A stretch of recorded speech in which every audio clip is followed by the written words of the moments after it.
ilo kparanụ ma akwụkwọ ụzọ gbuo ya kparanụ onye na-ele anyị ilo kparanụ ma anya pịa ya o kparanụ ma nwere onye na-ele oge ilo kparanụ ma ibido anya kparanụ ma onye na-ele anyị ilo kparanụ ma akwụkwọ ụzọ gbuo ya kparanụ ma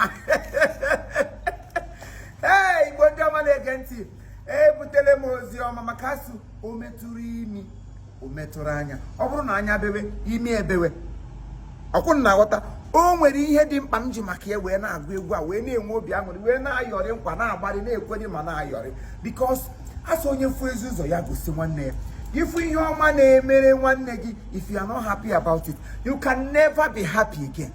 Gịnị wo ozi a m jiri maka ya bịa nwunye maazị eshiele gbọtọwo gomgomgomgomgom onye ọbụla bụ onye Igbo na-amaghị ka esi asụ Igbo ozi a m jiri bịawụ maka gomgomgomgomgomgomgomgomgomgom Igbo ndị ọma na-ege ntị ewetara m ozi iwu nwa afọ Igbo ị naghị asụ Igbo iwu onye dọkịta ị maghị ka esi asụ Igbo iwu onye nọọsụ ị maghị ka esi asụ Igbo iwu onye kọndọktọ Igbo anọdụgụ n'ọnụ gị wuru onye pastọ gị na-akụ inyo Igbo adapụta gị n'ọnụ gị wuru onye parashutu ide asụ Igbo iwu selebriti na-amaghị ka esi asụ Igbo aịtọ na ọna gị ta ihe iwu selewiti iti ngwọ iti mpataka ọ bụ ihe iwu gị wuru midwife na-amadị ka esi asụ Igbo ma ụmụ gị amaghị ka esi asụ Igbo very very important ụmụ gị amaghị ka esi asụ Igbo kpọwa na nwunye maazị iwu onye polisi ịmadị ka esi asụ Igbo kpọtụrụ nwunye maazị iwu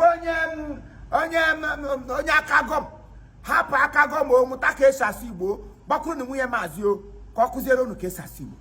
It is really really really unacceptable that ị ga-awụchara onye Igbo bụrụ nwa afọ Igbo amụchiri ike ajọ ọgụ aha gị ọwụ na my name is Ihoro Kayo gwara na agwago then you aha gị ọwụ gịnị gị si afa m bụ Longinus Anọkwute nwa afọ amụrụ n'Imo steeti kpọmkwem.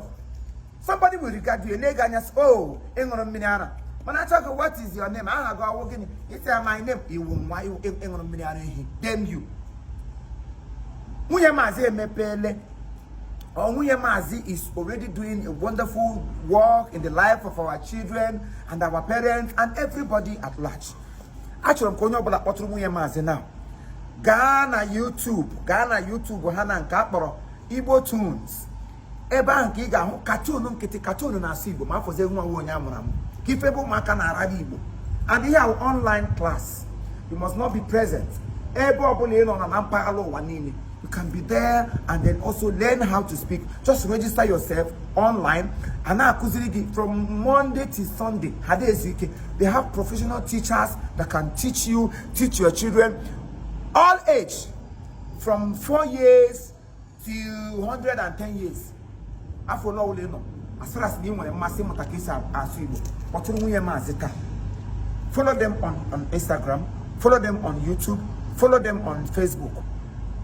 Igbo tunes. Then come back and thank Chiefimo later. Nam ne rin nita ne na aga na akpoma ha ebe ni not because nam na see. Oh na man ha see English and we go your help bro. As from English so I am more than 20 something years na this field no. What do you totally? Man ozugba mbere sharia were asu se ba mum bidoye ebe maybe okwa ihe ji gagala n'ihu ndị na-asị Igbo why who Igbo helped me. Nwunye Maazị, subscribe to their YouTube now and come and thank me later. Igbo kwenu